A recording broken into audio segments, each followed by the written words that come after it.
Satu. Pujian syukur kita naikkan kepada Tuhan, karena Tuhan memberikan kesempatan kepada kita untuk beribadah bersama-sama di hari Minggu pada 1 Agustus 2021. Dan tema kita di hari Minggu ini adalah roti dari surga. Dan ibadah kita akan disampaikan, pelayan firman Tuhan adalah Bapak Petrus Tangkello. Mari kita mempersiapkan hati kita berdiri bersama-sama dan kita menyanyikan Ku Masuk Ruang Maha Kudus.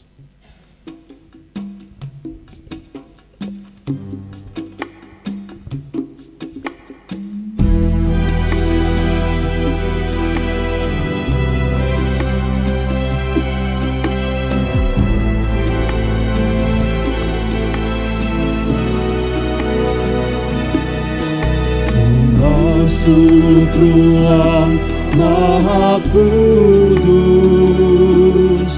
dengan darah anak domba.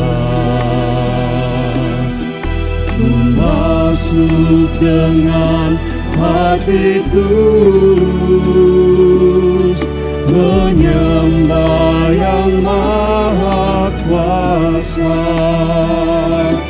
Ku menyembahmu,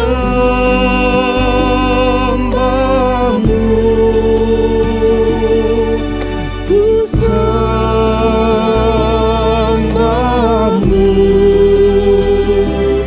ku menyembahmu, ku sembahmu,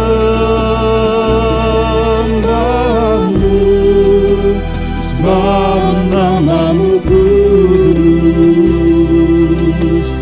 kudus Tuhan.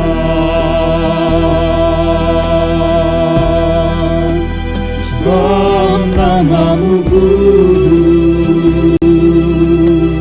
kudus Tuhan.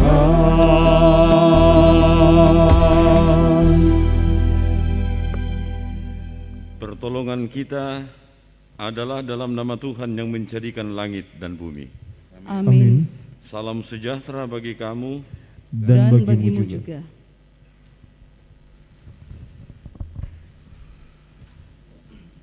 Bapak, Ibu, dan saudara-saudara di rumah. Kita akan masuk dalam pengakuan dosa kita dan kita mengatakan,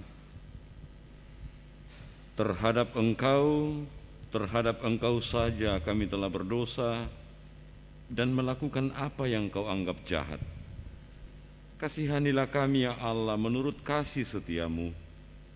Hapuskanlah pelanggaran kami menurut rahmat-Mu yang besar. Ampunilah dan kasihanilah kami ya Tuhan. Amin. Berita anugerah datang kepada kita, kepada kamu sekalian yang tunduk dalam penyesalan. Berita anugerah dari Allah dinyatakan kembali. Kembalilah, tenang hai jiwaku, sebab Tuhan telah berbuat baik kepadamu. Ya, Engkau telah meluputkan aku daripada maut, dan mataku daripada air mata, dan kakiku daripada tersandung.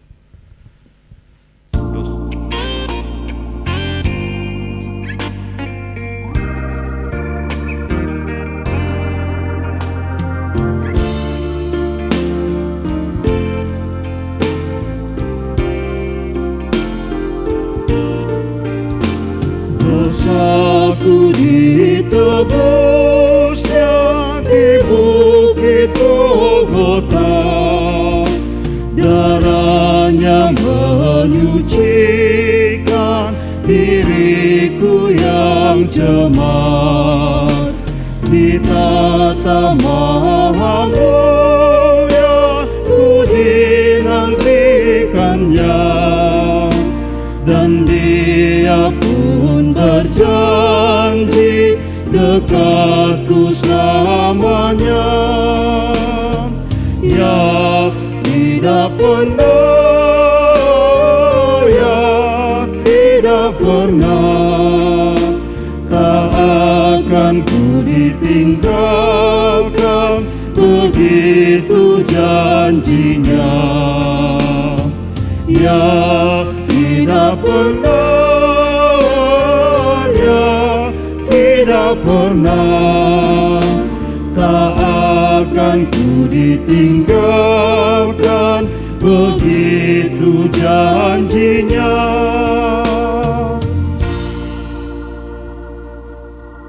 Petunjuk hidup baru bagi kita semua. Kata Yesus kepada mereka, "Akulah roti hidup. Barang siapa datang kepadaku, ia tidak akan lapar lagi.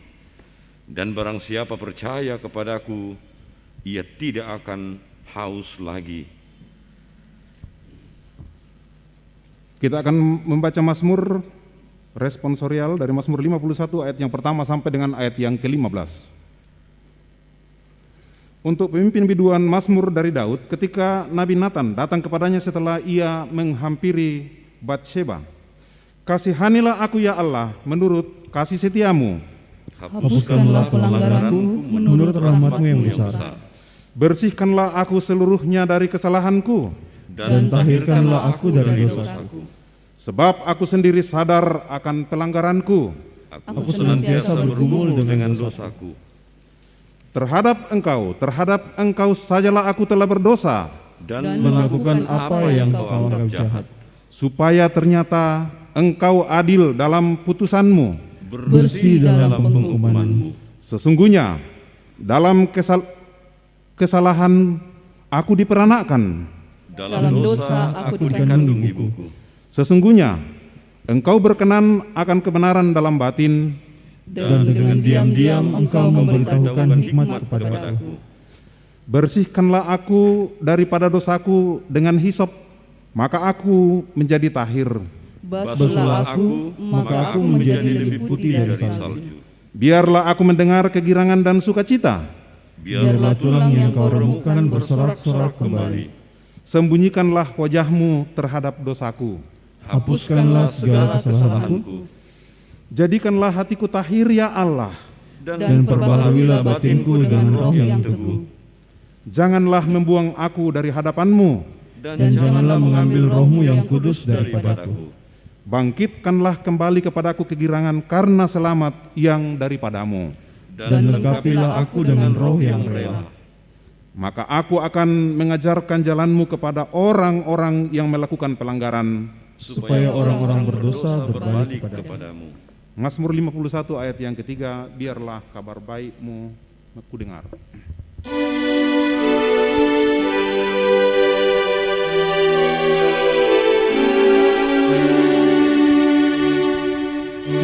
Biarlah kabar baikmu dengar,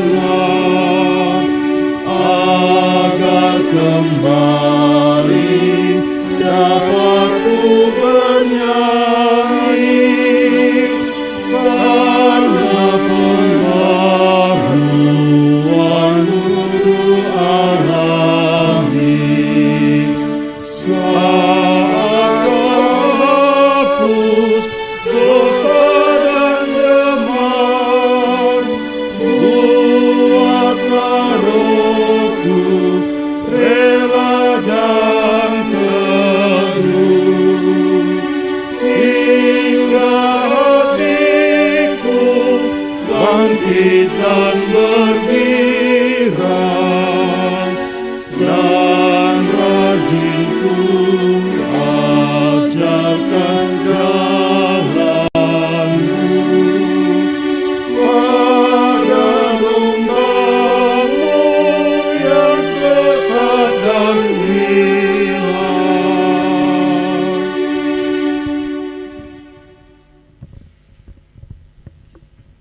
Tiba saatnya bagi kita untuk membaca dan mendengarkan bagian firman Tuhan. Mari kita satu dalam doa, kita berdoa. Bapa di sorga, pada pagi hari ini kami beribadah kepadamu dengan penuh sukacita karena kami memahami Engkau terus hadir dalam hidup kami, menyatakan yang terbaik untuk kami alami dalam hidup kami. Dalam ibadah ini Tuhan, kami akan semakin memahami lagi bagaimana kehadiran Tuhan itu dalam kehidupan kami. Dan oleh karena itu saat kami akan membaca mendengarkan firman-Mu Tuhan, Mampukan kami mengertinya serta kami lakukan di dalam hidup kami. Dalam nama Yesus kami berdoa. Amin.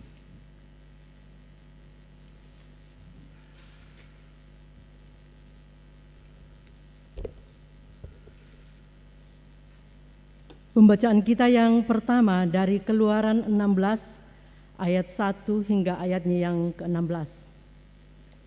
Keluaran 16 ayat 1 sampai ayat yang ke-16. Bunyi firman. Manna Sabat. Setelah mereka berangkat dari Elim, tibalah segenap jemaah Israel di padang gurun Sin yang terletak di antara Elim dan Gunung Sinai pada hari ke-15 bulan yang kedua sejak mereka keluar dari tanah Mesir. Di padang gurun itu bersungut-sungutlah segenap jemaah Israel kepada Musa dan Harun dan berkata kepada mereka, kalau kami mati tadinya di tanah Mesir oleh tangan Tuhan, ketika kami duduk menghadapi kuali berisi daging dan makan roti sampai kenyang, sebab kamu membawa kami keluar ke padang gurun ini untuk membunuh seluruh jemaah ini dengan kelaparan. Lalu berfirmanlah Tuhan kepada Musa, sesungguhnya aku akan menurunkan dari langit hujan roti bagimu, maka bangsa itu akan keluar dan memungut tiap-tiap hari sebanyak yang perlu untuk sehari, supaya mereka kucoba apakah mereka hidup menurut hukumku atau tidak. Dan pada hari yang ke-6, apabila mereka memasak yang dibawa mereka pulang, maka yang dibawa itu akan terdapat 2 kali lipat banyaknya dari apa yang dipungut mereka sehari-hari. Sesudah itu berkatalah Musa dan Harun kepada seluruh orang Israel, petang ini kamu akan mengetahui bahwa Tuhanlah yang telah membawa kamu keluar dari tanah Mesir. Dan besok pagi kamu melihat kemuliaan Tuhan karena Ia telah mendengar sungut-sungutmu kepadanya. Sebab apalah kami ini, maka kamu bersungut-sungut kepada kami. Lagi kata Musa, jika memang Tuhan yang memberi kamu makan daging pada waktu petang dan makan roti sampai kenyang pada waktu pagi, karena Tuhan telah mendengar sungut-sungutmu yang kamu sungut-sungutkan kepadanya, apalah kami ini? Bukan kepada kami sungut-sungutmu itu, tetapi kepada Tuhan. Kata Musa kepada Harun, katakanlah kepada segenap jemaat Israel, marilah dekat ke hadapan Tuhan, sebab Ia telah mendengar sungut-sungutmu. Dan sedang Harun berbicara kepada segenap jemaat Israel, mereka memalingkan mukanya ke arah padang gurun, maka tampaklah kemuliaan Tuhan dalam awan. Lalu berfirmanlah Tuhan kepada Musa, aku telah mendengar sungut-sungut orang Israel. Katakanlah kepada mereka, pada waktu senja kamu akan makan daging dan pada waktu pagi kamu akan kenyang makan roti. Maka kamu akan mengetahui bahwa akulah Tuhan Allahmu. Pada waktu petang datanglah berduyun-duyun burung puyuh yang menutupi perkemahan itu, dan pada waktu pagi terletaklah embun sekeliling perkemahan itu. Ketika embun itu telah menguap, tampaklah pada permukaan padang gurun sesuatu yang halus, sesuatu yang seperti sisik, halus seperti embun beku di bumi. Ketika orang Israel melihatnya, berkatalah mereka seorang kepada yang lain, apakah ini? Sebab mereka tidak tahu apa itu. Tetapi Musa berkata kepada mereka, inilah roti yang diberikan Tuhan kepadamu menjadi makananmu. Beginilah perintah Tuhan, pungutlah itu tiap-tiap orang menurut keperluannya. Masing-masing kamu boleh mengambil untuk seisi kemahnya, segomer seorang menurut jumlah jiwa. Amin firman Tuhan.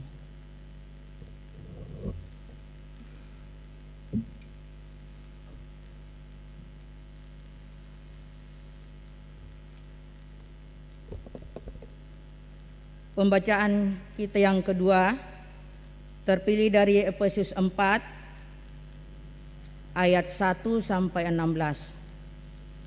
Efesus pasal 4 ayat 1 sampai 16. Firman Tuhan.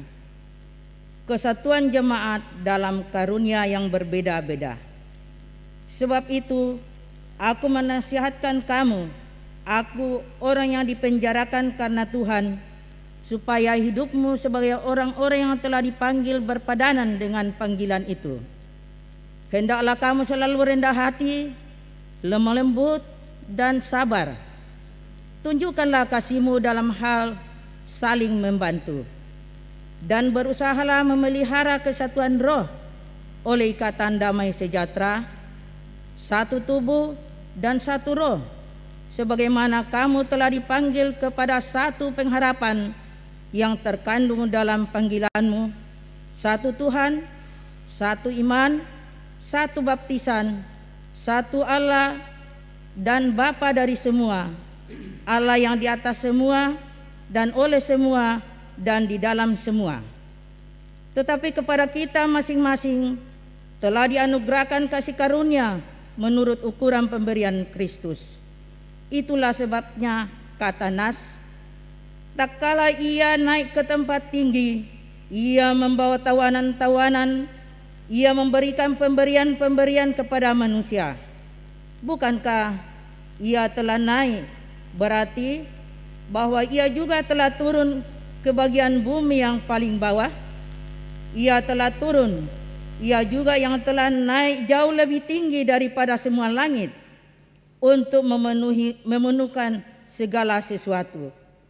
Dan ialah yang memberikan baik rasul-rasul maupun nabi-nabi, baik pemberita-pemberita Injil maupun gembala-gembala dan pengajar-pengajar, untuk memperlengkapi orang-orang kudus bagi pekerjaan pelayanan, bagi pembangunan tubuh Kristus, sampai kita telah mencapai kesatuan iman dan pengetahuan yang benar tentang anak Allah, kedewasaan penuh dan tingkat pertumbuhan yang sesuai dengan kepenuhan Kristus, sehingga kita bukan lagi anak-anak yang diombang-ambingkan oleh rupa-rupa angin pengajaran, oleh permainan palsu manusia dalam kelicikan mereka yang menyesatkan, tetapi dengan teguh berpegang kepada kebenaran di dalam kasih kita, bertumbuh di dalam segala hal ke arah Dia, Kristus yang adalah kepala.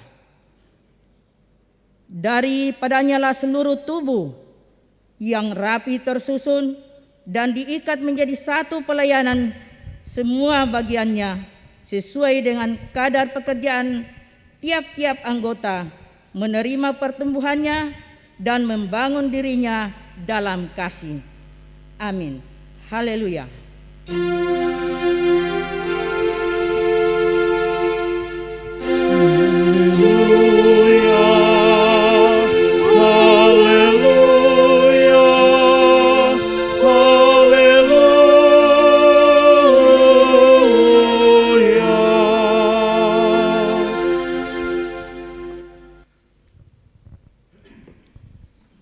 Kita akan mendengarkan berita dari kitab Injil.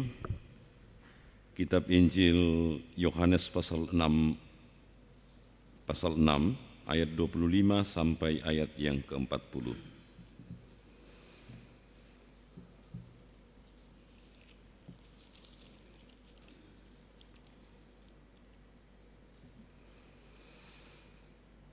Sekali lagi Yohanes pasal 6 ayat 25 sampai ayat yang ke-40.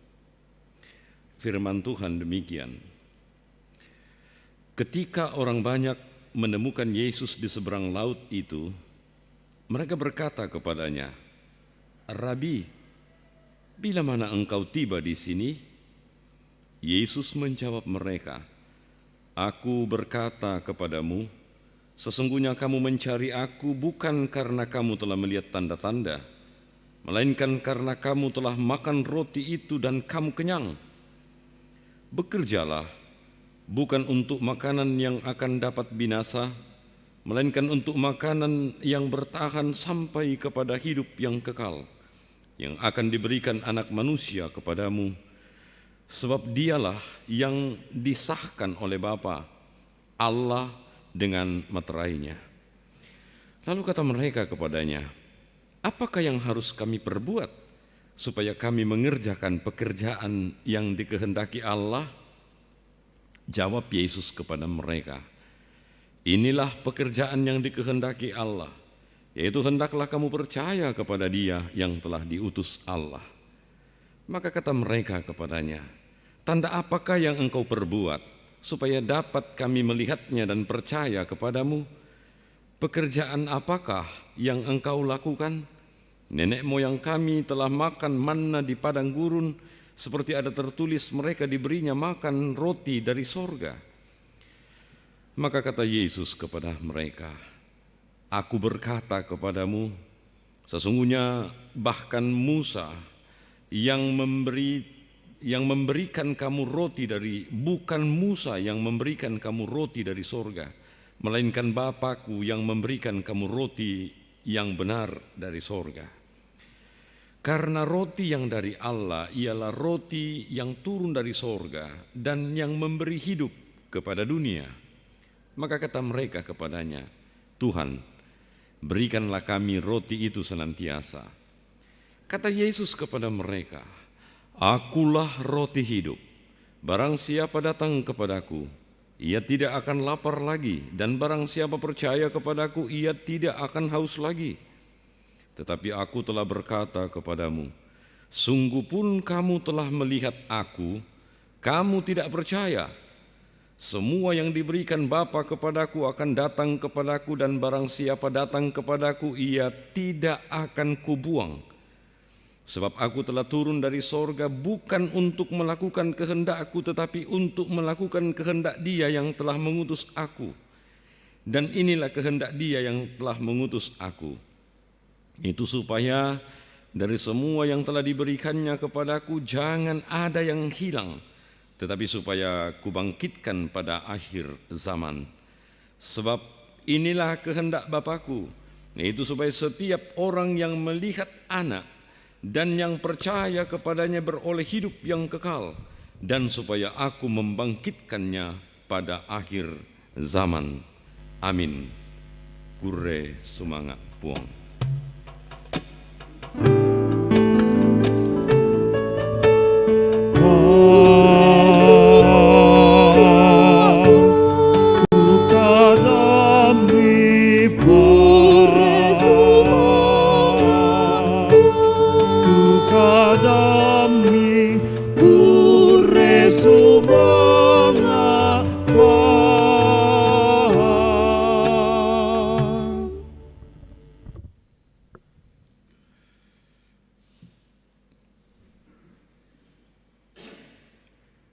Bapak Ibu saudara-saudara yang ada di rumah, syukur dan puji kepada Tuhan.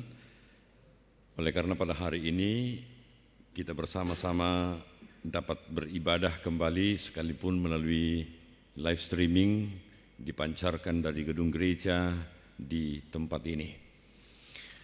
Satu hal yang sangat penting dalam kehidupan kita sebagai orang percaya, sebagai orang Kristen, pengikut Yesus Kristus adalah memahami dan betul-betul mengerti siapa yang kita ikuti, siapa yang kita percayai itu, yaitu Yesus itu. Pertanyaan ini sedikit lucu, saudara. Kalau kemudian ditanyakan kepada kita, terutama kita yang sudah berpuluh-puluh tahun menjadi Kristen, kalau hari ini kita ditanya, selama berpuluh-puluh tahun menjadi Kristen, bagaimana kita memahami siapa Yesus yang sebenarnya? Setelah berpuluh-puluh tahun kita menjadi Kristen, pertanyaan baru datang sekarang. Bagaimana kita menempatkan Yesus yang kita ikuti, yang kita percayai, yang kita imani itu dalam hidup kita?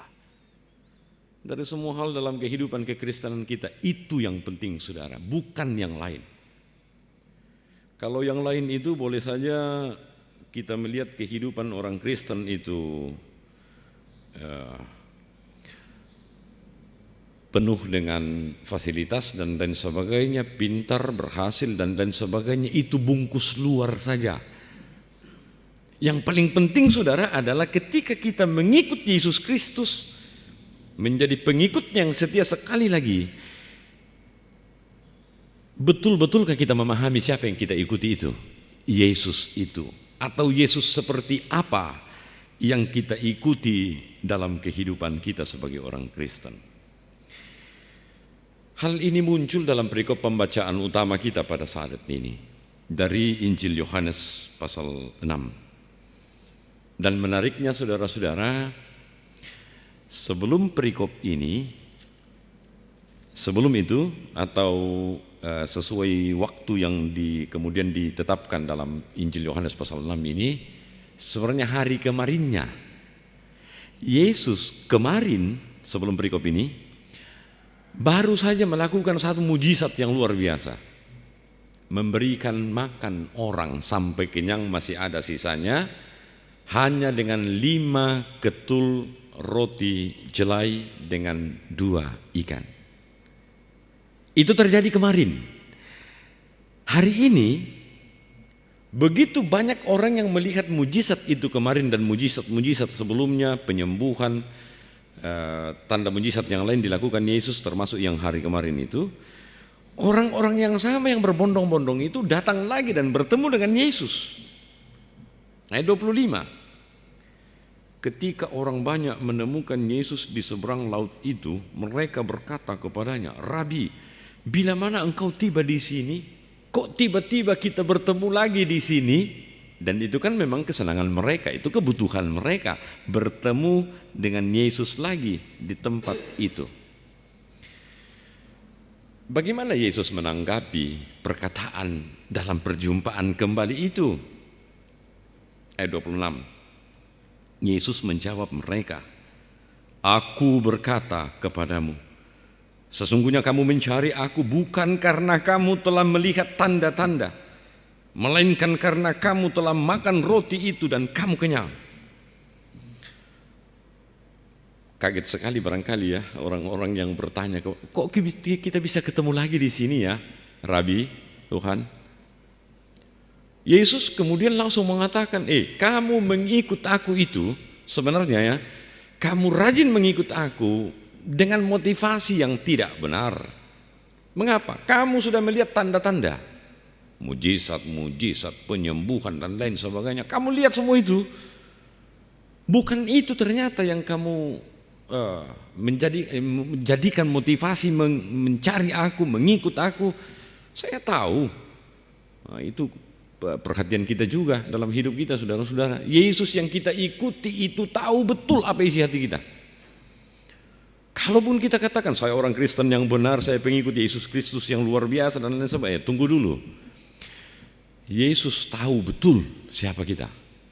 Apapun yang kita lakukan, atas nama pelayanan yang luar biasa sekalipun yang kita lakukan, saudara, Yesus tahu. Oleh karena itu Yesus tahu kan orang banyak itu motivasinya tidak benar.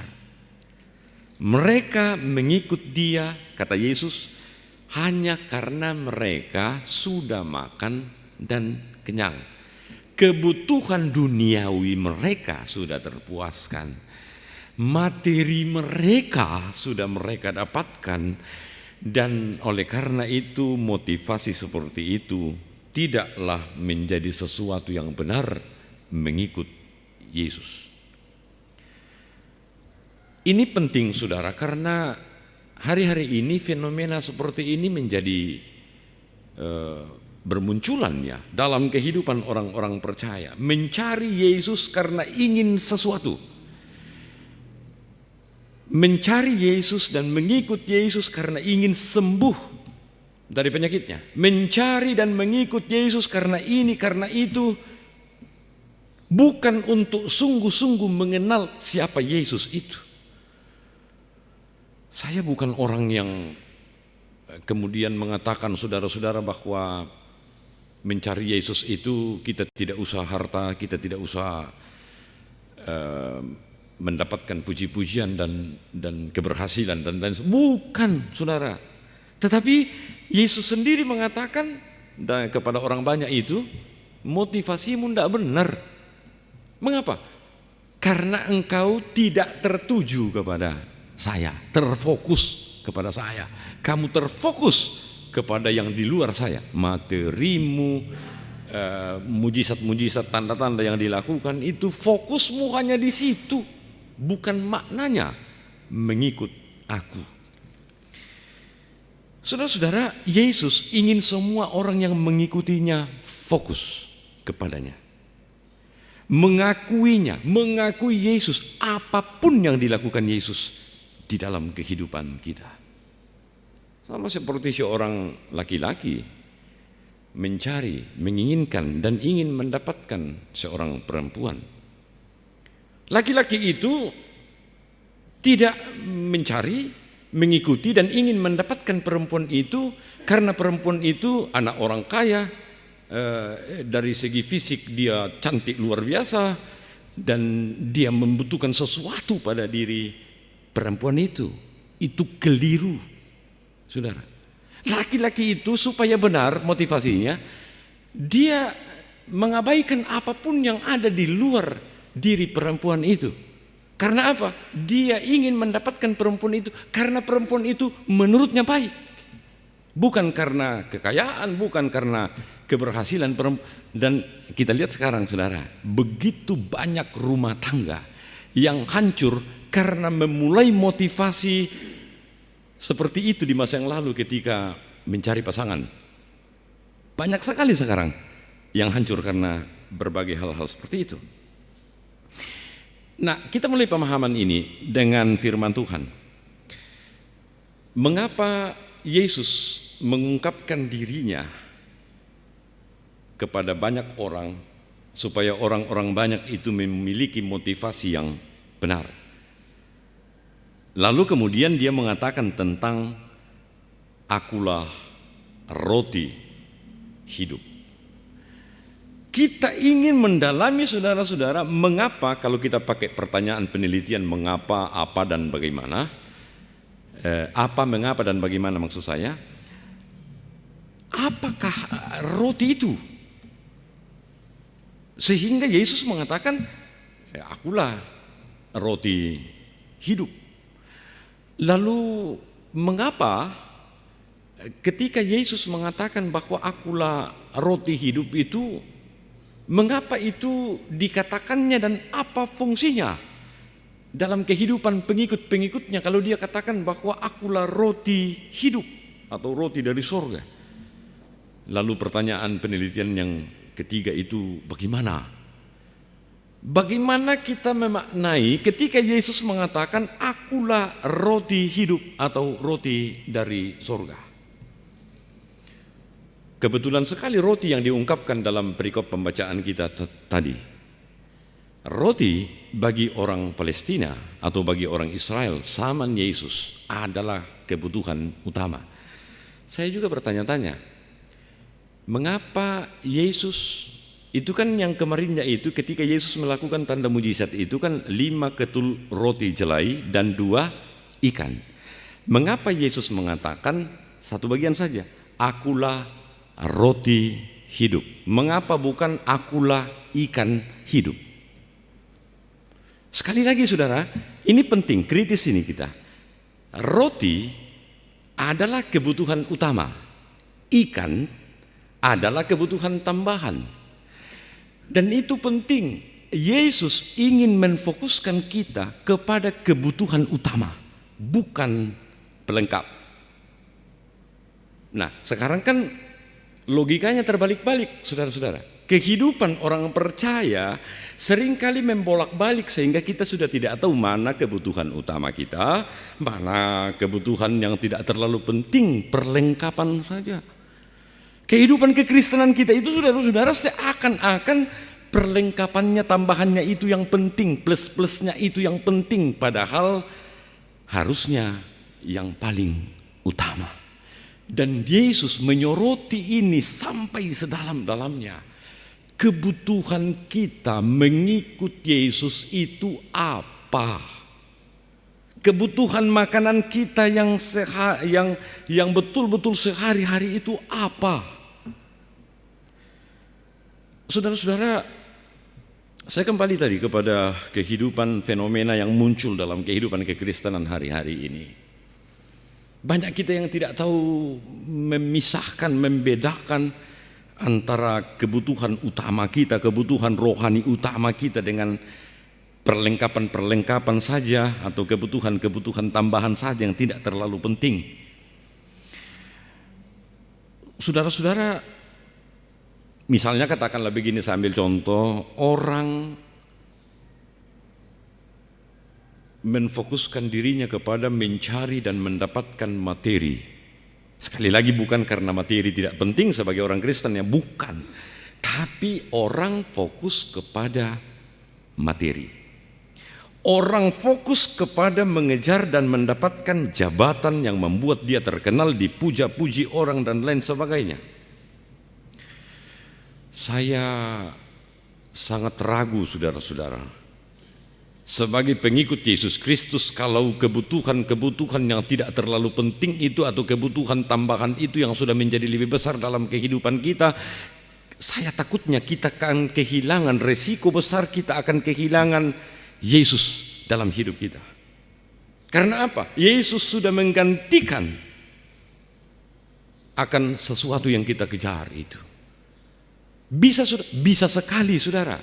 Coba bayangkan, orang yang menghabiskan seluruh hidupnya, seluruh hari-harinya, perasaannya, hatinya, pikirannya untuk mengejar materi, salah satu contoh. Dia tidak akan punya waktu untuk memikirkan siapa Yesus yang luar biasa dalam hidupnya. Ketika dia bersedih, siapa yang menolong? Yesus. Ketika dia menderita, siapa yang mengangkat dia dari penderitaan? Yesus. Dia tidak punya waktu sedikit pun untuk memahami dan kemudian mengimani hal-hal seperti itu. Makanya saya takut, saudara, kalau kita fokus kepada tambahan-tambahan dalam kehidupan kita, resiko paling besar adalah kita justru akan kehilangan yang utama, Yesus dalam hidup kita. Jangan sampai di dunia ini, ketika Tuhan menempatkan kita di dunia ini, lalu kita menganggap dunia ini sudah final, saudara. Dunia ini belum final. Apapun yang kemudian ditawarkan dunia di dalam kehidupan, di dalam dunia ini kepada kita, semua itu belum final. Yesus katakan, akulah roti hidup itu. Dan itu menarik, saudara-saudara. Itu selalu harus kita pikirkan dalam kehidupan kita. Mengikut Yesus Kristus, motivasi. Dalam Injil Yohanes pasal 1, ketika Yohanes memprofilkan Yesus kepada murid-muridnya, ya, bahwa Yesus itu, makanya dia datang mendahului Yesus itu karena Yesus itu adalah Mesias, dan seterusnya. Begitu banyak hal dikatakan tentang Yesus kepada murid-muridnya. Lalu besoknya, ketika mereka pas bertemu, Yohanes dan murid-muridnya, dan kemudian Yesus melintas, lalu kemudian Yohanes mengatakan, inilah yang kumaksud, dia inilah utusan Tuhan, Mesias. Lalu banyak orang mengikuti Yesus sejak itu. Artinya kan memang menarik sekali ungkapan dari kemarin kok diajarkan Yohanes.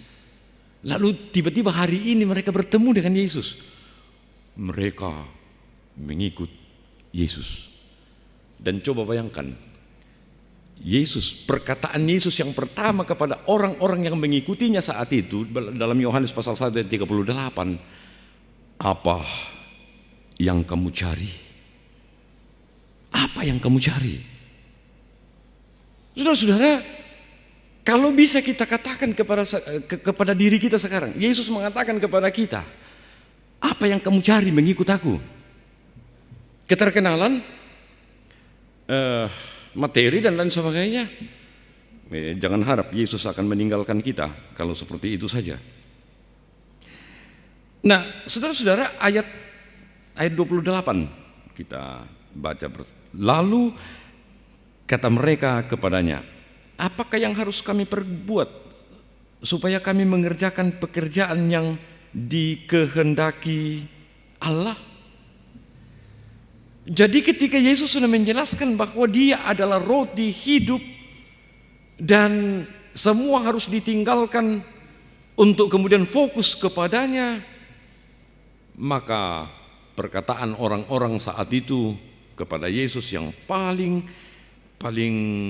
sesuai dengan pikiran saat itu adalah apa yang harus kami lakukan, apa yang harus kami kerjakan. Dan perkataan ini saudara-saudara sebenarnya juga mewakili perkataan banyak orang yang beragama sekarang ini. Keselamatan itu dipikirkan sebagai sesuatu yang sebelumnya ada sesuatu yang kita kerjakan supaya keselamatan itu datang kepada kita. Pemikiran ini, perkataan ini mewakili begitu banyak pemahaman orang beragama sekarang ini, bahwa seakan-akan Tuhan itu berhutang kepada kita ketika kita melakukan sesuatu dalam hidup kita. Ini keliru sekali. Tapi sekalipun keliru, itulah manusia, itulah kita, saudara-saudara. Padahal Yesus baru saja kemarinnya ya, bahkan kemudian dalam perikop pembacaan kita tadi, Yesus sungguh-sungguh mengungkapkan sesuatu yang bukan materi, bukan fisik, bukan sesuatu yang disentuh. Yesus sementara berbicara tentang kekekalan, Yesus berbicara tentang keselamatan, lalu kemudian mereka mengatakan, apa yang harus kami kerjakan untuk mendapatkan keselamatan itu? Tidak bisa. Kalau kita pahami bahwa keselamatan itu anugerah, saudara, itu berarti bahwa kita pahami apapun yang kita lakukan dalam kehidupan kita ini tidak mampu memberikan label kepada kita sebagai sebuah kebenaran di hadapan Tuhan untuk Tuhan menyelamatkan kita. Tidak bisa, apapun itu. Oleh karena kita tidak bisa melakukan apapun dalam kehidupan kita, kebaikan seperti apapun dalam kehidupan kita untuk sampai kepada keselamatan dari Tuhan, Yesus turun ke bumi untuk menyelamatkan kita yang tidak sanggup untuk menyatakan kebenaran ini. Makanya kita percaya bahwa keselamatan itu adalah anugerah dari Allah. Sehingga dalam ayat 29 Yesus mengatakan begini, jawab Yesus kepada mereka, inilah pekerjaan yang dikehendaki Allah, yaitu hendaklah kamu percaya kepada Dia yang telah diutus Allah. Wah, ini murid-muridnya dan orang banyak yang bertanya, apa yang kami kerjakan untuk mendapatkan keselamatan itu? Mereka kan pasti saat itu pasti sudah berharap-harap cemas ya. Yesus akan mengatakan, lakukan itu, lakukan ini, lakukan itu. Luar biasanya, kaget sekali pasti mereka ketika Yesus mengatakan, kamu tidak usah bekerja. Tidak usah yang lain-lain itu. Cukup percaya saja. Ayat 29 ya, percaya saja. Hendaklah kamu percaya kepada Dia yang telah diutus Allah. Saudara-saudara, jangankan orang-orang yang bertanya kepada Yesus, saya saja dan mungkin kita banyak yang ragu, banyak yang bingung. Kok bisa-bisanya Yesus mengatakan percaya saja? Tapi dalam ajaran-ajaran reformis ya, sola fide, sola gratia, kita diselamatkan hanya karena anugerah, hanya karena iman. Itu yang dimaksud oleh Yesus dalam bagian ini. Tetapi sekalipun begitu saudara-saudara, orang banyak itu tidak puas. Lalu dalam ayat 30, maka kata mereka kepadanya, tanda apakah yang engkau perbuat supaya dapat kami melihatnya dan percaya kepadamu? Pekerjaan apakah yang engkau lakukan? Kalau kami tidak bisa mengerjakan keselamatan itu, maka sekarang cukuplah berikan kami tanda pada dirimu supaya kami percaya.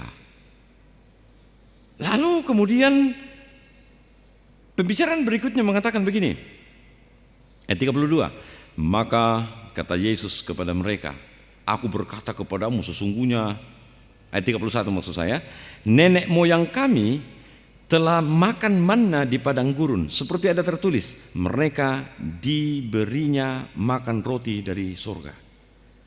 Jadi pikirannya, cara berpikirnya orang-orang itu kepada Yesus adalah kalau tidak bisa mengerjakan pekerjaan untuk mendatangkan keselamatan, lalu tanda apa yang dilihat pada diri Yesus? Soalnya kalau Yesus biasa-biasa saja seperti ini mengatakan cukup percaya saja kepadaku, ya tanda apa kepadamu, pada dirimu supaya kami percaya?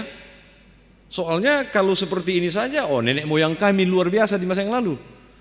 Mereka diberikan manna dari sorga, pembacaan kita tadi ya, dalam kitab Keluaran itu hebat. Seakan-akan mereka katakan kepada Yesus yang hebat itu adalah nenek moyang kami di masa yang lalu. Mereka diberikan langsung oleh manna, oleh Allah, manna yang diturunkan dari sorga untuk mereka makan. Mereka lupa, saudara-saudara, bahwa ternyata apa yang mereka ungkapkan itu adalah jalan dan pintu masuk Yesus untuk menjelaskan pemahaman itu, sekaligus menjelaskan pemahaman tentang siapa dirinya. Ayat 32. Maka kata Yesus kepada mereka, aku berkata kepadamu, sesungguhnya bukan Musa yang memberikan kamu roti dari sorga, melainkan Bapakku yang memberikan kamu roti yang benar dari sorga. Itu yang saya maksud tadi, saudara-saudara. Yesus maunya betul-betul kita ini fokus kepadanya. Kalaupun kemudian orang banyak itu mengungkapkan tentang manna di masa yang lalu, mereka tidak kemudian sempat berpikir bahwa Yesus bisa menjawab bagian itu sekaligus untuk kemudian menfokuskan pemahaman tentang siapa dirinya. Manna misalnya.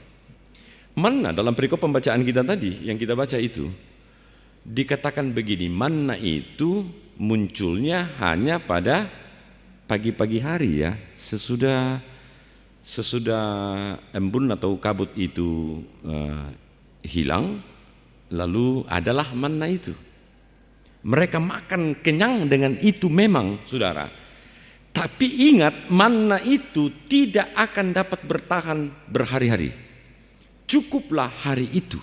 Kalaupun disimpan, maka itu akan berulat, itu akan sia-sia, tidak ada gunanya untuk disimpan kan.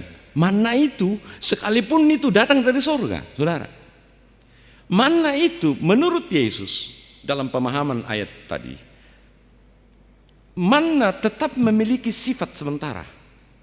Itu yang saya katakan tadi. Bagaimana kita orang percaya ini mempertahankan sesuatu yang sementara sifatnya? Kita mengejar, menghabiskan seluruh waktu kita untuk sesuatu yang sementara sifatnya. Tidak bisa disimpan. Tidak bisa membawa, apalagi kalau kita mati kan. Orang Toraja lebih enak sekali membahasakan ini. Yanta mati buar kata lamba itu yananta. Ya kan begitu. Ya kalau kita mati akan tinggal nama. Dan seterusnya, semua tinggal, semua yang kita kejar menghabiskan waktu kita ternyata selesai pada saat memang kita tidak ada. Semua serba terbatas. Oleh karena itu yang saya maksud tadi, pintu masuk pemahaman orang-orang banyak ini menjadi pintu masuk Yesus untuk menjelaskan siapa dirinya. Akulah roti hidup itu. Ayat 33. Karena roti yang dari Allah ialah roti yang turun dari sorga dan yang memberi hidup kepada dunia. Di dalam dirinya, dia akan menyatakan dalam kehidupan setiap orang bahwa kehidupan kekal itu ada. Mereka yang bertanya kepada Yesus itu betul-betul tidak memahami bahwa kesementaraan dari manna atau hal-hal yang lain dalam kehidupan ini adalah sesuatu yang tidak harus kita pusatkan perhatian ke sana. Yang harus kita lakukan sekarang adalah bagaimana kita fokus kepada Yesus, karena dengan fokus kepada Yesus itu berarti kita fokus kepada kehidupan kekal.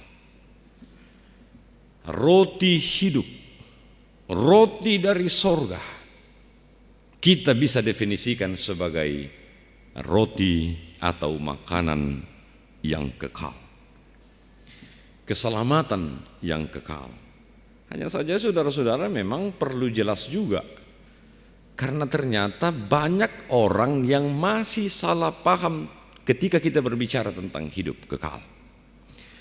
Orang lebih banyak memahami bahwa hidup kekal itu adalah hidup sesudah kita mati. Hidup kekal itu adalah sesuatu yang akan dinyatakan oleh Yesus Kristus ketika Dia datang untuk kedua kalinya. Semua persoalan nanti. Salah, saudara. Bukan berarti salah 100%. Tapi tidak cukup. Kehidupan kekal itu juga berarti nanti. Makanya kan orang selalu dikatakan begini. Orang percaya selalu ditanya begini. Kamu yakin enggak dengan percaya kepada Yesus kamu selamat? Ya. Masuk surga? Yes. Tetapi belum cukup kan? Banyak orang, banyak pengikut Kristus hari ini, banyak orang Kristen hari ini memahami betul bahwa dia nantinya ketika mati dan ketika Kristus datang untuk kedua kalinya dia masuk surga. Ya.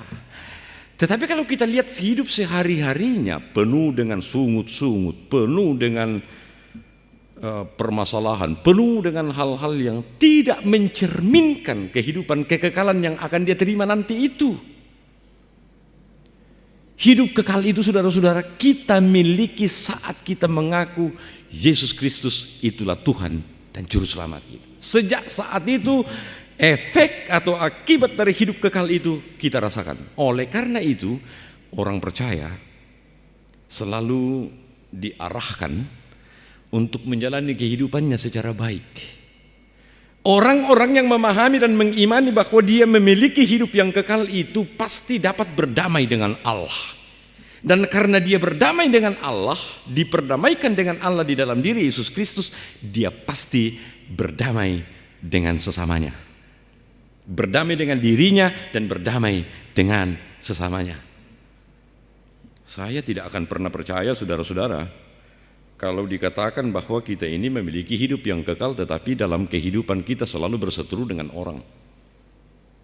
Saya tidak akan pernah percaya saudara-saudara kalau dikatakan bahwa pengikut Yesus Kristus ini jaminan masuk surga, jaminan keselamatan 100%, tapi dalam hidupnya sekarang amburadul. Tidak percaya saya. Mengapa? Kehidupan kekal itu berlaku hari ini dalam keseharian kita, dalam seluruh apa yang kita lakukan. Dan kemudian dicukupkan dan disempurnakan ketika Kristus datang untuk menyelamatkan kita. Saudara-saudara, ayat 35 kita baca. Kata Yesus kepada mereka, Akulah roti hidup. Barang siapa datang kepadaku, ia tidak akan lapar lagi. Dan barang siapa percaya kepadaku, ia tidak akan haus lagi. Itu petunjuk hidup baru yang kemudian kita jadikan sebagai pedoman untuk hari ini. Bahwa ketika Yesus mengatakan akulah roti hidup, barang siapa datang kepadaku ia tidak akan lapar lagi, dan barang siapa percaya kepadaku ia tidak akan haus lagi. Satu hal dalam kehidupan kita saudara adalah kita tidak pernah puas. Selama-lamanya kita tidak pernah merasakan kepuasan ketika kita berada dalam kehidupan kita di dunia ini. Mengejar materi, materinya datang, kita kejar lagi materi yang lain. Kita tidak pernah puas dengan ini. Kita maunya ini lagi, kita maunya ini lagi. Sampai kemudian kita hilang dari dunia ini, ketidakpuasan baru berhenti. Saudara-saudara, Yesus mengatakan satu bagian penting ketika dia menunjuk dirinya supaya kita ikuti dengan benar, dengan motivasi yang benar, adalah bahwa ketika kita mengikuti Dia, maka ada kepuasan jiwa yang luar biasa. Ada kepuasan yang luar biasa yang kita temukan, dan itu bisa menjawab persoalan kita, penderitaan kita, pergumulan kita, dan apapun yang kita alami dalam kehidupan kita. Orang percaya bukan candu, orang percaya tidak menjadikan berita ini, perkataan firman Tuhan ini sebagai candu, Seakan-akan orang percaya menutup matanya dengan penderitaannya sendiri. Orang percaya, orang Kristen itu menutup mata dengan berbagai pergumulan-pergumulan yang dilihat orang, yang dilihatnya pada diri orang dan sebagainya. Bukan, saudara. Tetapi mengikut Yesus, percaya kepadanya, kita akan memiliki kepuasan jiwa yang luar biasa. Bahkan apapun yang kemudian terjadi dalam hidup kita, kita selesai dengan itu. Kalau kita mencoba untuk memikirkan kata-kata Yesus tadi, saudara-saudara, maka mempercayakan diri kita kepadanya supaya kita mendapatkan kepuasan itu memang tidak mudah. Ya, sama seperti tidak mudahnya kita orang mengatakan untuk memiliki keselamatan itu maka percaya saja kepada Yesus. Banyak kan agama lain dan kepercayaan yang enak sekali orang Kristen ini ya. Kita ini sudah capek berbuat baik dan lain sebagainya. Mereka mengatakan bahwa percaya saja mereka selamat. Gampang sekali. Gampang betulkah saudara? Tidak gampang sama sekali. Coba kita lihat hidup orang-orang yang percaya saja kepada Tuhan itu seperti apa sebenarnya. Kita angkat contoh misalnya Abraham. Kita angkat contoh misalnya Ayub, kita angkat contoh misalnya Rasul Paulus dalam Perjanjian Baru. Satu-satu, Abraham misalnya. Dia hidup dengan iman saja kan, dengan percaya saja kepada Allah. Taruhannya apa? Ketika dia sudah tua, lalu janji keselamatan dari Allah di masa yang lalu itu dipertaruhkan di situ. Betulkah dia masih akan memiliki keturunan, bahkan keturunan yang melampaui pasir di pantai dan bintang di udara? Saya sudah tua, tidak bisa lagi. Pertaruhkan di situ. Atau bahkan ketika dia membawa Ishak untuk dipersembahkan di hadapan Tuhan, anaknya sendiri, anak tunggal, sudah diberikan hanya satu, dipersembahkan lagi kepada Tuhan. Luar biasa, iman percaya saja itu luar biasa taruhannya saudara-saudara. Yang kedua Ayub percaya saja kan kepada Tuhan.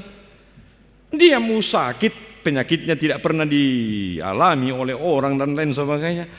Udahlah percaya saja kepada Tuhan. Bahkan istrinya ketika dia meninggalkan dia, ungkapan Ayub terkenal sampai hari ini sangat terkenal. Karena ungkapan itu adalah ungkapan percaya saja kepada Allah.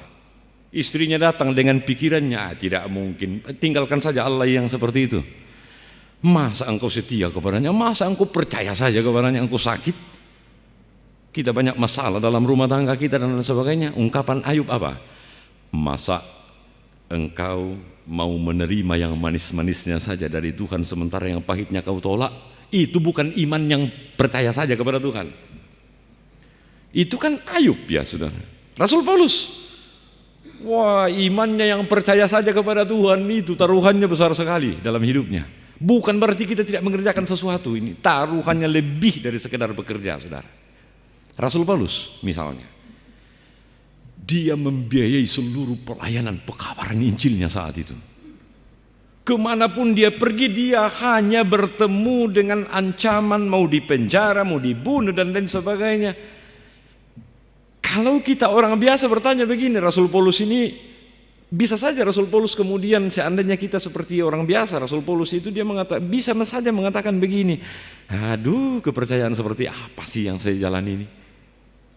Iman seperti percaya apa saja, percaya seperti apa ini yang saya miliki ini? Kok penderitaan melulu, kok pergumulan terus menerus dan lain sebagainya, bahkan diancam terus menerus, bahkan ketika dia sakit loh saudara. 3 kali dia berdoa kepada Tuhan, Tuhan kelemahan ini, penyakitku ini seperti duri dalam dagingku. 3 kali aku berdoa kepadamu Tuhan, tidak sembuh-sembuh, penyakit ini, duri ini tidak pernah kau angkat. Lalu jawaban Tuhan kepadanya apa? Justru dalam kelemahanlah kuasaku menjadi sempurna. Itu saudara, supaya di tengah-tengah keberadaan kehidupan kita, kita mengikuti Allah di dalam Yesus Kristus dengan motivasi yang benar. Kita jangan mencampurkannya dengan banyak hal.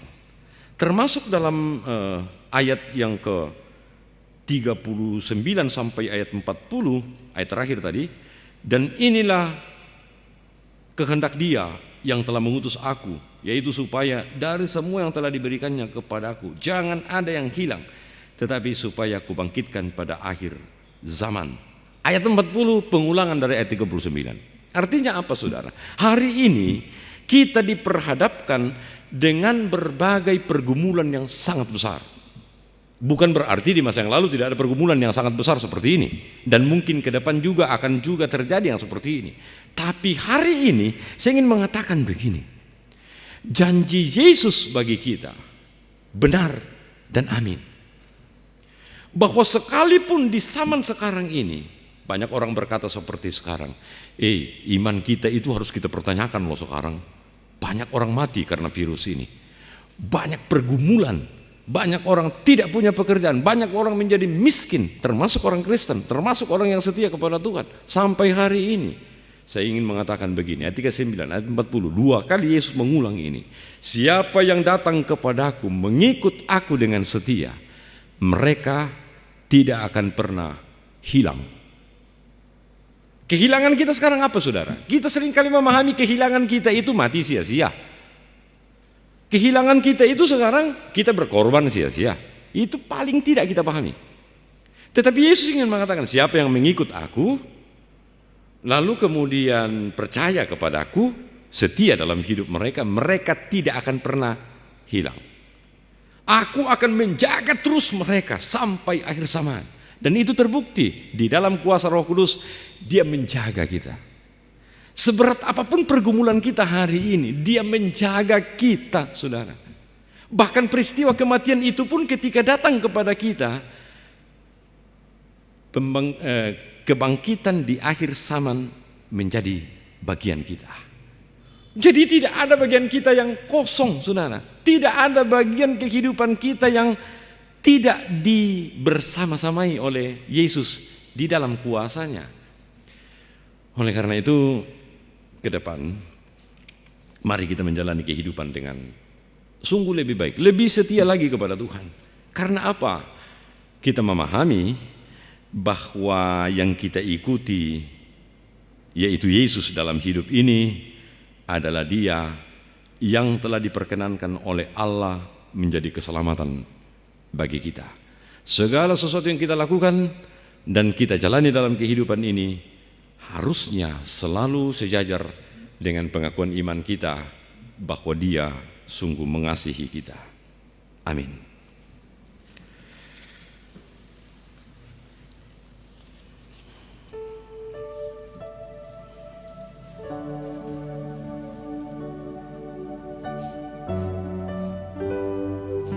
Saudara-saudara, dalam menjalani keberadaan kehidupan dengan berbagai segi yang semakin berat ke depan ini, kita akan menjadi kuat, kita akan menjadi bertahan ketika kita mengandalkan Yesus sebagai roti hidup, sebagai makanan untuk kekekalan. Sehingga dengan demikian, apapun yang kita hadapi hari ini dan juga ke depan, kita semakin dimampukan untuk terus percaya kepadanya.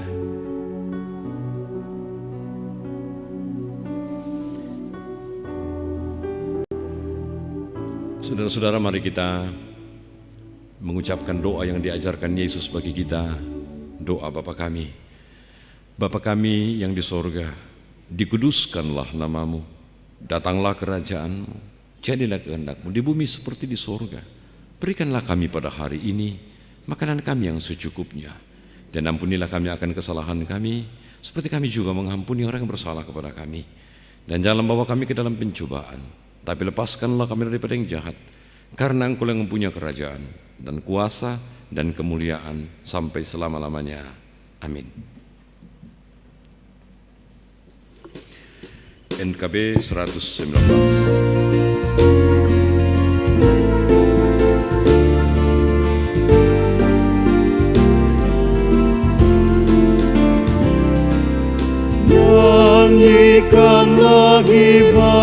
bagiku firman kehidupan, sungguh mulia dan merdu firman kehidupan, firman yang terindah, ajarku setia, indah benar, ajaib benar, firman kehidupan,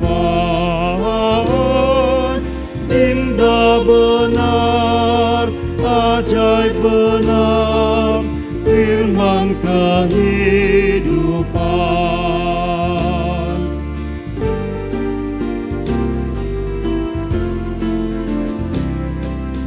Manislah gema Injilnya, firman kehidupan, damai ampunan diberinya, firman kehidupan. Yesus juru selamat, sumber segala rahmat, indah benar, ajaib benar, firman kehidupan, indah benar, ajaib benar, firman kehidupan.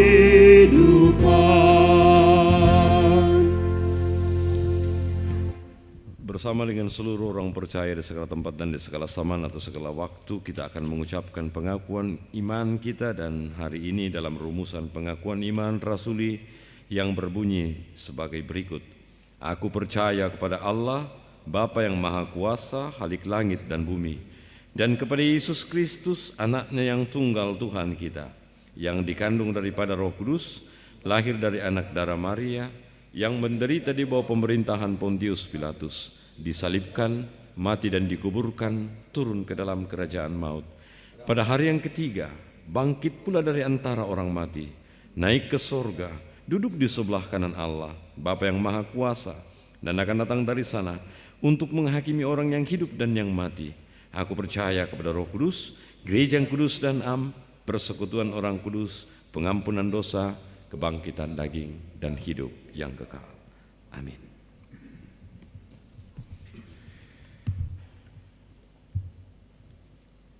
Jemaat Tuhan, kita diberikan kesempatan untuk memberikan persembahan syukur. Nats persembahan kita hari ini Mazmur 52 ayat yang ke-11. Aku hendak bersyukur kepadamu selama-lamanya, sebab engkaulah yang bertindak, karena namamu baik. Aku hendak memasyurkannya di depan orang-orang yang kau kasihi. Nyanyian rohani nomor 132, kita nyanyikan.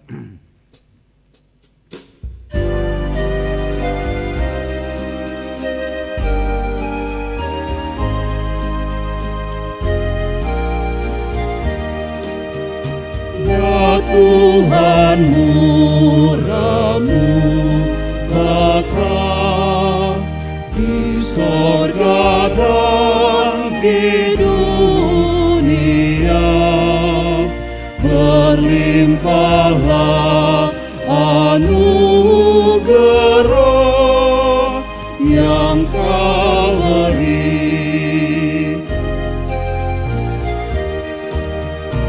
Ya Tuhan, kami tidak layak, terimalah syukur yang naik, karena karunia yang baik yang Kau beri. Karena segala tumbuhan dan berkat buah-buahan dan makanan dan minuman yang Kau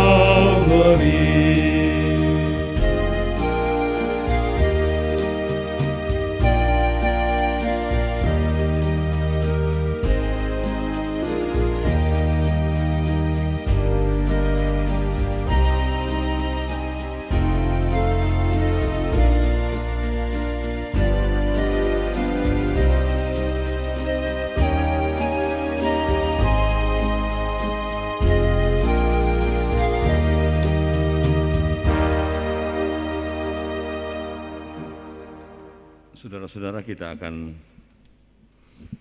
menerima salah seorang saudara kita dari gereja yang tidak seajaran. Saudara-saudara yang dikasihi oleh Yesus Kristus, oleh pimpinan Roh Kudus, saudara kita Yeremia Sulo telah datang di sini untuk mengaku di hadapan Tuhan dan jemaatnya pengakuan gereja Toraja. Agar nyata bahwa saudara dengan tulus ikhlas hendak menjadi anggota gereja Toraja, maka saya persilakan saudara untuk berdiri dan menjawab pertanyaan-pertanyaan berikut ini. Pertanyaan pertama,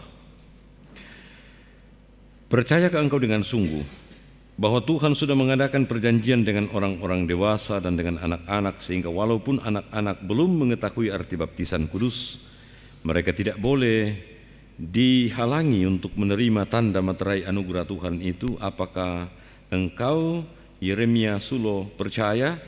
Ya, saya percaya. Yang kedua, mengakukah engkau bahwa Alkitab adalah firman Allah yang memuat pengajaran yang benar dan sempurna tentang keselamatan dan yang isinya diterangkan dalam pengakuan iman gereja Toraja? Apakah engkau, Yeremia Sulo, mengaku? Ya, saya mengaku. Yang ketiga, berjanjikah engkau untuk memegang teguh pengajaran firman Tuhan, mengasihi dan melayani Tuhan dengan setia, melawan dosa dan segala keinginan jahat, dan bersedia mentaati pengakuan iman gereja Toraja dan tata gereja Toraja, serta tunduk dan patuh di bawah nasihat dan teguran gerejawi apabila engkau dalam pengajaran dan beri hidup menyimpang dari kehendak Allah? Apakah engkau, Yeremia Sulo, berjanji? Ya, saya berjanji. Dan Allah, sumber segala kasih karunia, yang telah memanggil engkau dalam Kristus kepada kemuliaannya yang kekal, akan melengkapi, meneguhkan, menguatkan, dan mengokohkan engkau. Dialah yang mempunyai kuasa sampai selama-lamanya. Amin. Mari kita berdoa. Allah yang Maha Tahu dan Bapa yang Maha Kasih, kami bersyukur kepadamu oleh karena Tuhan sudah menggerakkan hati saudara kami ini, sehingga dia telah berdiri menyatakan imannya sebagai anggota gereja Toraja. Kiranya engkau menolong dan menguatkan dia supaya dari hari ke hari semakin bertumbuh dalam kebenaran firman-Mu. Kiranya oleh pimpinan Roh Kudus ia dapat mengikuti Yesus Kristus, Juru Selamat satu-satunya, dengan sukacita. Kami mohon ini dalam nama Yesus Kristus, Tuhan dan Juru Selamat kami. Amin. Silakan duduk.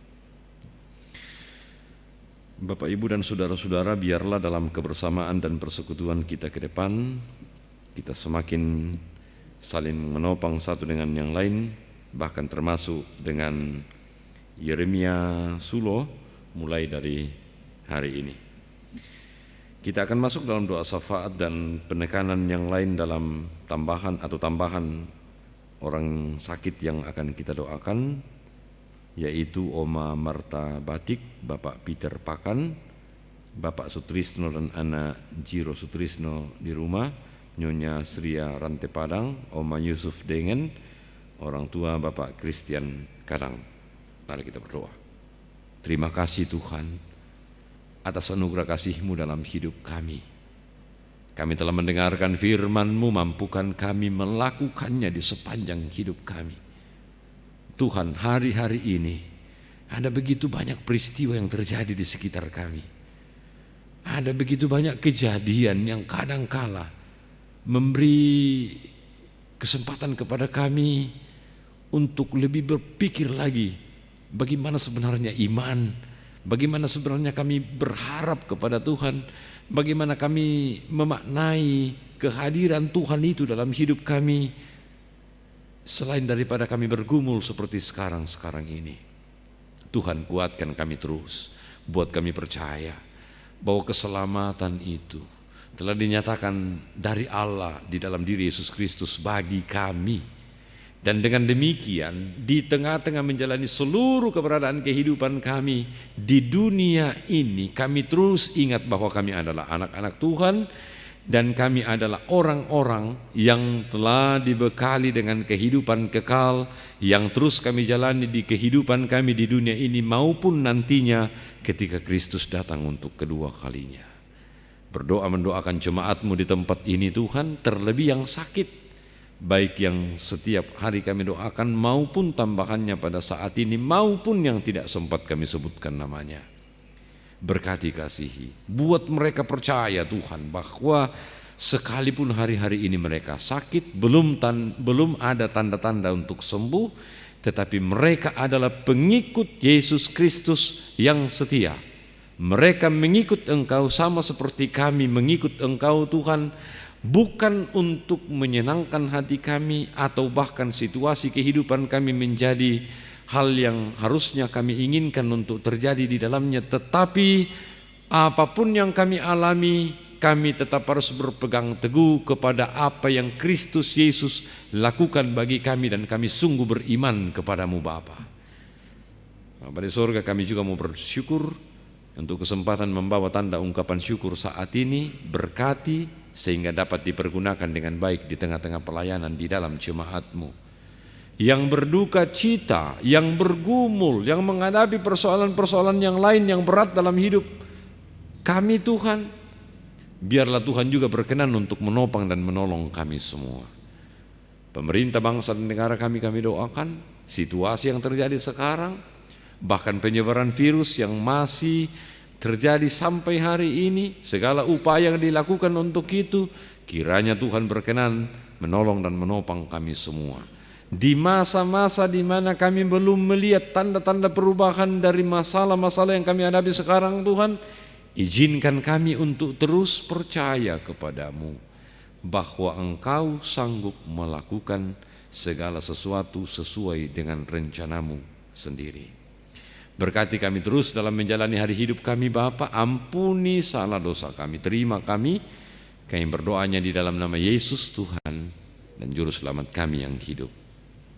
Amin.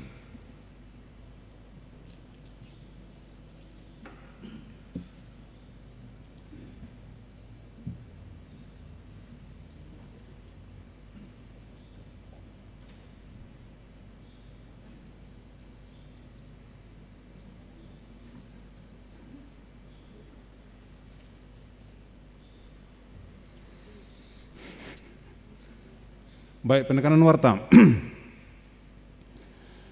Minggu 1 Agustus 2021, penyampaian yang pertama, sehubungan dengan masih PPKM, maka ibadah Minggu 8 Agustus 2021 akan dilaksanakan secara daring pada pukul 9 WITA. Diharapkan anggota jemaat dapat beribadah di rumah masing-masing. Jika ada perubahan akan diinformasikan ke kelompok-kelompok. Yang kedua, ibadah rumah tangga dan ibadah PWGT bergilir dilayani dengan ketentuan dimulai pukul 16 atau pukul 4 sore dan yang hadir hanya pelayan liturgis dan komisi perbendaharaan. Yang kedua, baptisan kudus. Rencana baptisan kudus reguler akan dilaksanakan pada hari Minggu 15 Agustus 2021 pukul 9. Bagi Bapak Ibu yang hendak membaptiskan anaknya dapat memasukkan berkas ke kantor gereja, yaitu fotokopi akte kelahiran anak dan surat nikah orang tua dari gereja. Yang ketiga, HUT ke-76 Republik Indonesia dihimbau seluruh warga jemaat untuk memasang bendera merah putih 1 tiang penuh dan umbul-umbul di depan rumah masing-masing mulai tanggal 1 sampai dengan 31 Agustus 2021. Artinya hari ini ya. Diharapkan juga untuk memelihara kebersihan lingkungan masing-masing. Terima kasih. Yang keempat, sidang majelis gereja. Dalam rangka evaluasi program kerja semester 1 Januari 2021 dan sampai dengan Juni 2021, Majelis Jemaat Rama pada hari Minggu 8 Agustus pukul 11 WITA akan dilaksanakan sidang majelis atau semi virtual. Yang hadir di ruang gereja adalah PMG dan ketua-ketua komisi Jemaat Rama. Yang kelima, vaksinasi COVID-19. Disampaikan kepada warga jemaat bahwa direncanakan untuk melaksanakan vaksinasi khusus bagi warga jemaat Rama yang belum vaksin tahap pertama, termasuk anak usia 12 tahun ke atas, pada tanggal 13 Agustus 2021. Karena itu, dimohon agar warga jemaat mendaftar di majelis kelompok masing-masing atau langsung ke kantor gereja dengan membawa fotokopi KTP, kartu keluarga bagi anak usia 12 tahun ke atas, diharapkan data sudah rampung tanggal 7 Agustus 2021. Demikian penekanan warta. Kita akan memberikan kesempatan kepada saudari kita Ayu yang akan meninggalkan kita di Jemaat Rahmah setelah sekian lama bersama-sama dengan kita dalam pelayanan. Diberikan kesempatan.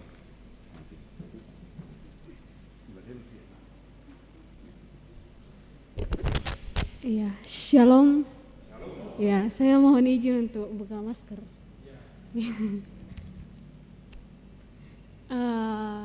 Terima kasih untuk kesempatan yang diberikan kepada saya. Wah, tidak terasa 2 bulan saya melakukan praktek di sini. Saya bersyukur kepada Tuhan. Tuhan memampukan saya ya untuk melaksanakan praktek jemaat.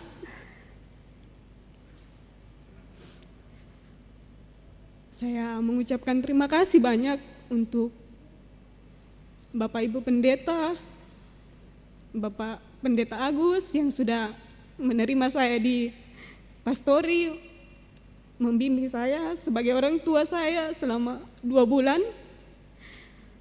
dan Bapak Pendeta Petrus bersama dengan Ibu Pendeta Berta, saya berterima kasih, dan Bapak Ibu Majelis yang memberikan saya kesempatan untuk melakukan pelayanan, dan juga seluruh warga Jemaat Rahmah.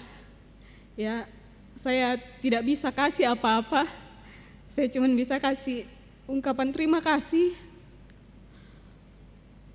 yang sangat dalam, dan saya memohon maaf kalau selama saya melaksanakan praktek di tempat ini saya melakukan kesalahan, baik tingkah laku saya atau tutur kata saya memohon maaf. Dan saya memohon juga doa untuk saya melanjutkan pendidikan saya di STT Intim. Kalau Tuhan berkehendak, tahun depan bisa maju dan menulis skripsi. Ya, kalau ada pertemuan tentu ada perpisahan. Ya, tapi saya berharap ini bukan terakhir saya datang di sini untuk bertemu-temu dengan seluruh anggota Jemaat Rahmah.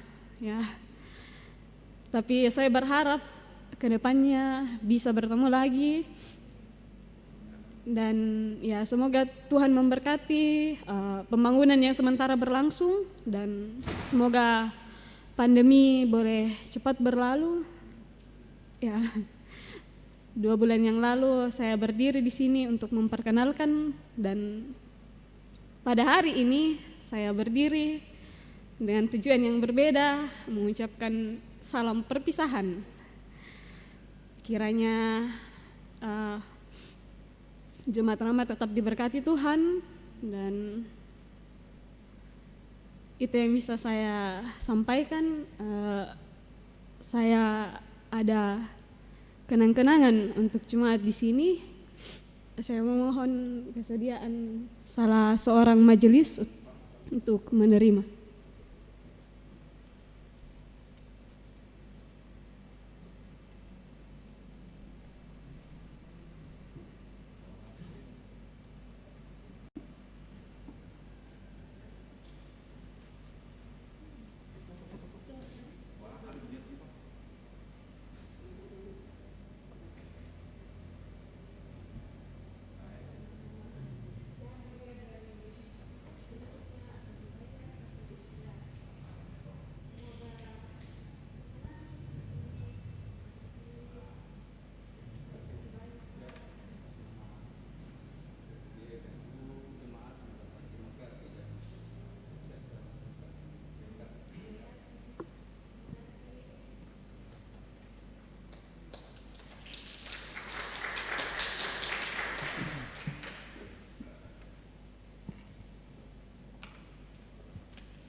Jemaat Tuhan, mari kita berdiri bersama-sama.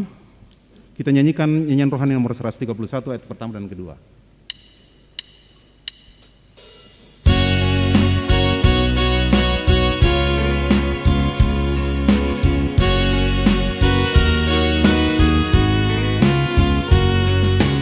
Pimpin aku Tuhanku dalam gurun dunia, Engkau kuat dan setia, bimbing aku yang lemah. Roti surga, jadilah makananku, jadilah makananku.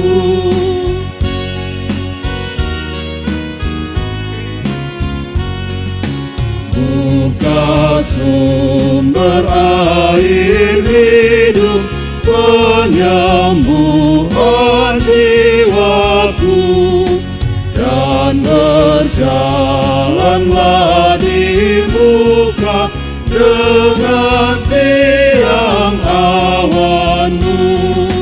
Ya penganjur, jadilah perisaiku, jadilah perisaiku. Saudara-saudaraku, pergilah, janganlah takut dan gentar, karena kamu telah menerima roti dari sorga, yakni Yesus Kristus sebagai jaminan satu-satunya untuk hidup yang kekal. Terima berkat Tuhan. Tuhan memberkati engkau dan melindungi engkau. Tuhan menyinari engkau dengan wajahnya dan memberi engkau kasih karunia. Tuhan menghadapkan wajahnya kepadamu dan memberi engkau damai sejahtera.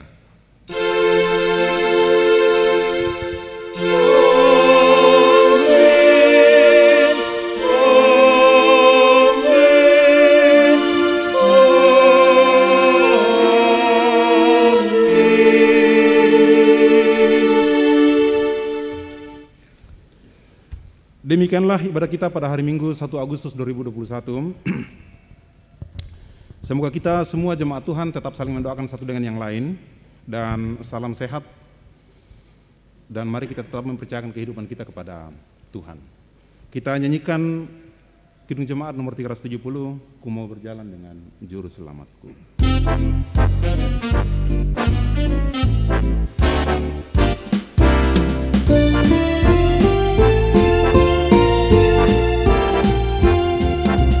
Ku mau berjalan dengan juru selamatku, di lembah berbunga dan berair sejuk. Ya kemana juga aku mau mengikutnya, sampai aku tiba di negeri Baka.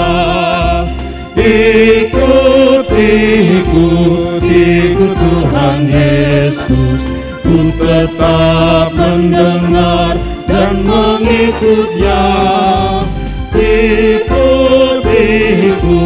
Ikut Tuhan Yesus, ya kemana juga ku mengikutnya.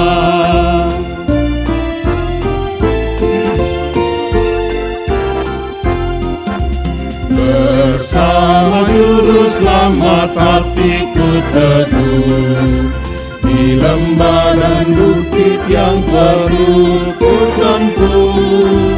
Tuhanku membimbing aku pada jalannya, yang menuju rumah Allah yang bakar. Ikut Tuhan Yesus, ku tetap mendengar dan mengikutnya. Ikut Tuhan Yesus, ya kemana juga ku mengikutnya.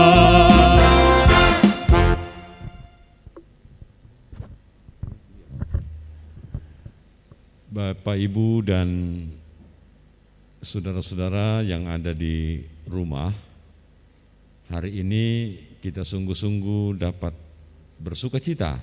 Mengapa? Karena kita dapat memahami bahwa Yesus Kristus datang ke dalam dunia ini menjadi roti dari sorga, roti yang hidup, roti untuk kehidupan kita yang kekal. Sehingga masalah seberat apapun yang kita jalani hari ini dan juga ke depan, kita terus percaya bahwa kita telah memiliki kehidupan yang kekal. Teruslah percaya kepadanya, Tuhan memberkati kita semua. Selamat hari Minggu, Shalom. Ya, salam, selamat hari Minggu. Tadi kita mendengar anak kekasih kita, saudara kita kekasih kita, Philadelphia, yang boleh pamit 2 bulan lebih melaksanakan kegiatan praktek di sini. Untuk itu atas nama PMG dan seluruh majelis gereja, bahkan jemaat Tuhan, menyampaikan terima kasih dan apresiasi. Selamat menjalankan tugas lagi kembali ke kampus. Titip salam kepada seluruh ketua di sana dan para dosen. Mudah-mudahan boleh sukses dalam menjalankan tanggung jawab selaku mahasiswa. Jika ada hal-hal yang kurang berkenan, bawa yang baik kembali, tinggalkan yang kurang berkenan di jemaat Rama. Terima kasih, Tuhan memberkati kita semua.